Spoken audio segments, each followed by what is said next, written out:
Hey guys, welcome to Rosie's Dessert Spot. In this video we're creating a triangular fondant geometric style cake. This is a red velvet cake that is filled with cream cheese frosting.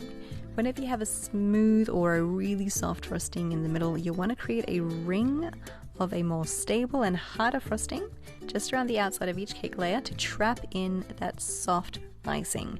This just makes sure that as you build your cake layers, that doesn't end up on the outside of your cake and you have a more stable, straight cake. Create a thin layer of frosting on the outside to trap in any of those crumbs, smooth it down with your bench scraper, and then bring that lip of frosting to the center. I like to refrigerate my cake for about 20 minutes or so before I apply my final layer of frosting. This is that same buttercream frosting that I've used, but I've used all shortening instead of butter, so vegetable shortening, and that way you get a really crisp white frosting finish. Set it in the freezer for an hour if you can, or in the fridge overnight.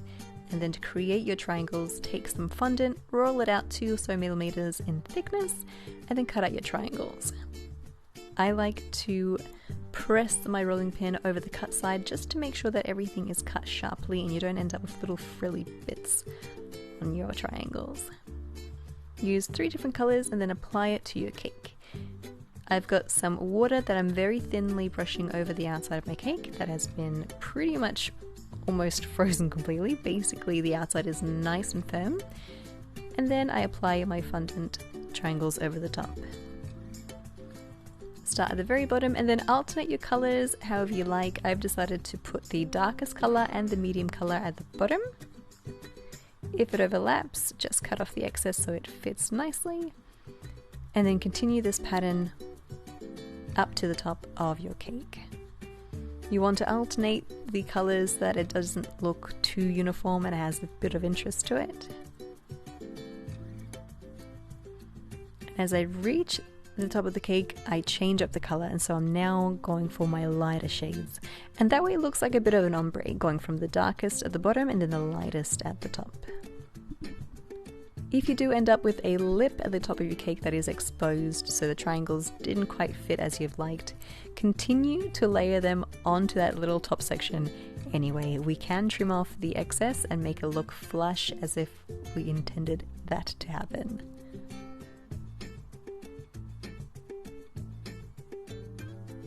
The top section does become a little bit finicky as you build the layers on, but just keep going.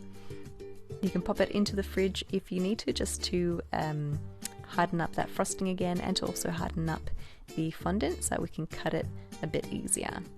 Use a sharp knife or a sharp spatula to cut off the excess flush with the very top of your cake so it looks seamless. Give it a bit of a smooth down with a fondant smoother and some baking paper so it doesn't stick, and then really carefully pull off that baking paper nice and taut and tight against that cake. Onto aluminium foil, I've added some white chocolate, and then I'm going to scrunch it up a little bit and add it into a bowl. For a second option, you can use baking paper instead. This will create a much smoother finish.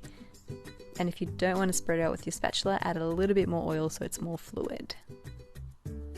Let gravity do its thing, pop it into a bowl again and into the fridge to set for about 10 to 15 minutes. This is what your bowl would look like if you use the aluminium, so lots of different faces on there. And then if you use baking paper, the finish is a lot smoother.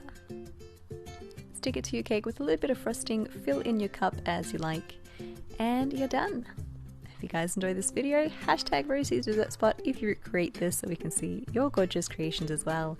And we'll catch you again in the next video.